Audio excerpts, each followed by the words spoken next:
This is Rashad Hawkins. He's on the second floor of the Meigs County Courthouse in Tennessee. He was just sentenced to serve time in jail for failure to pay child support. And before the deputies could detain Hawkins, he fled the courtroom.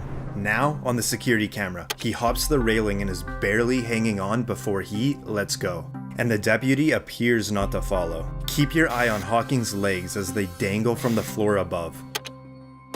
With nobody around, he hops up like nothing happened, running to the exit. People from the first and second floor come to check on all the commotion. And by then, Hawkins is long gone.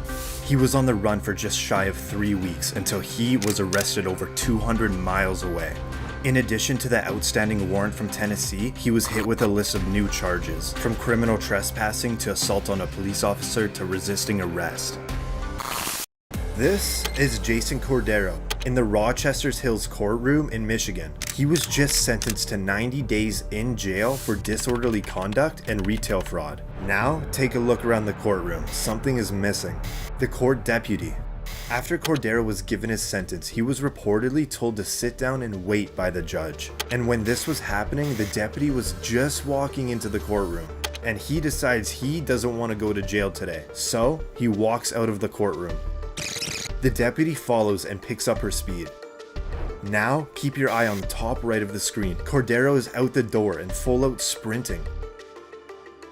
He makes it across the street and the deputies try and catch up. It appears Cordero might have made it, but reportedly he was recaptured 5 to 10 minutes later in a wooded area. Cordero now faces new charges, including escaping lawful custody and resisting and obstructing a police officer. This is Tanner Jacobson, and to his right is Cody Howard, and they're in Chehalis, Washington. They are both dressed in prisoner uniforms and handcuffed as they appear on the third floor of the Lewis County Courthouse. Jacobson is in for charges of reckless driving and driving with a suspended license. Howard is in for charges of second-degree burglary, first-degree trafficking in stolen property, third-degree driving with a suspended license, and 2 warrants for failure to appear in court. Right here is Judge R.W. Buzzard. It appears there are no deputies in the room. Then Howard and Jacobson decide to do the unexpected and make a run for it. First goes Howard, then Jacobson. It appears this bystander almost goes after the escapees, but is held back. Judge Buzzard doesn't hesitate. You can see him ripping off his robe and going after the 2 men. They just made it out of the courtroom, but they're still in their handcuffs and sandals.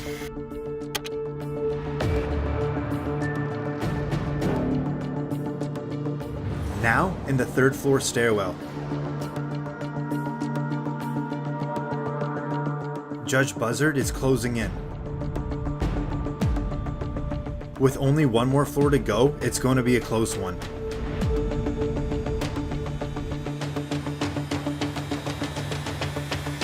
After Jacobson takes a quick look around, he's out the door and gone.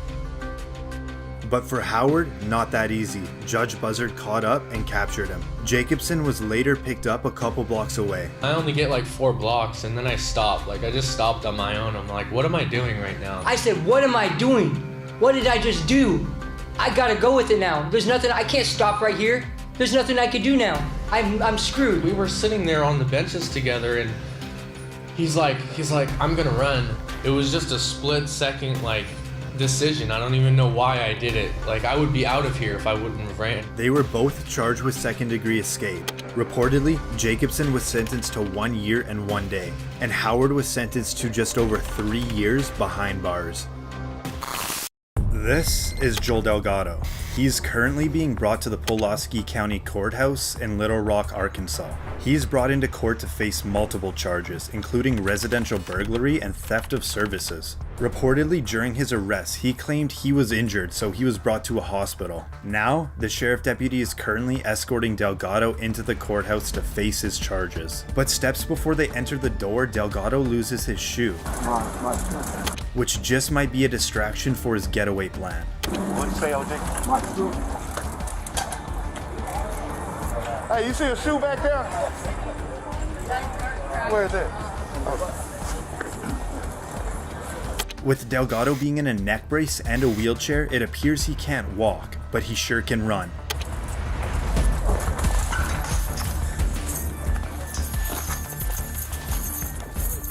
Delgado then bolts across the street and down an alley. Oh, I'm gonna catch you, baby. I'm finna shoot your.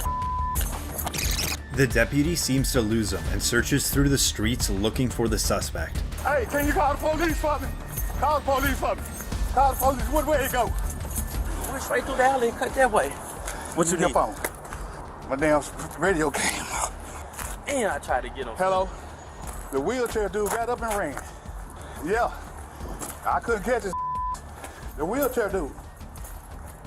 I couldn't catch him. Hell. After no luck, the deputy makes it back to the front of the courthouse. The wheelchair dude ran. He had a neck brace on and all that. Did you really? Yeah.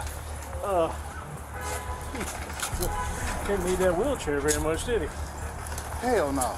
The deputy then meets up with his colleagues and breaks the news.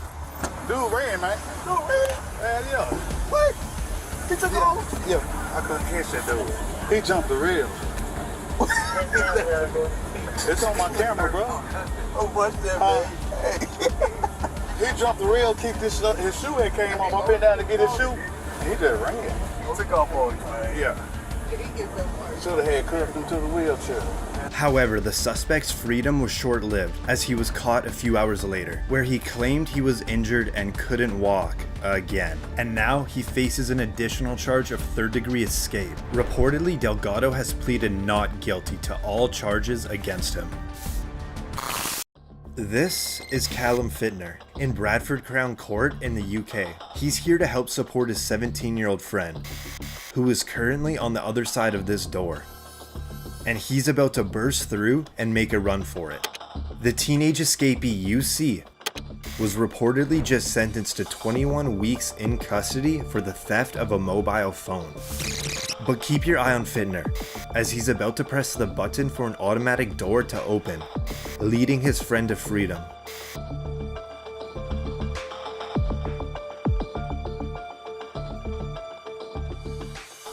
First goes the teenager, then 1, 2, 3, 4 security officers chasing the suspect, and it appears Fittner takes a different route out of the building.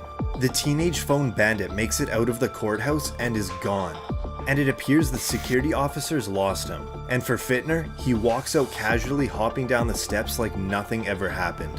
The teenager was on the run for 2 days when he was arrested and sentenced to an extra 6 months in jail for the escape. Fittner pleaded guilty to aiding and abetting his friend's escape and was jailed for 3 months.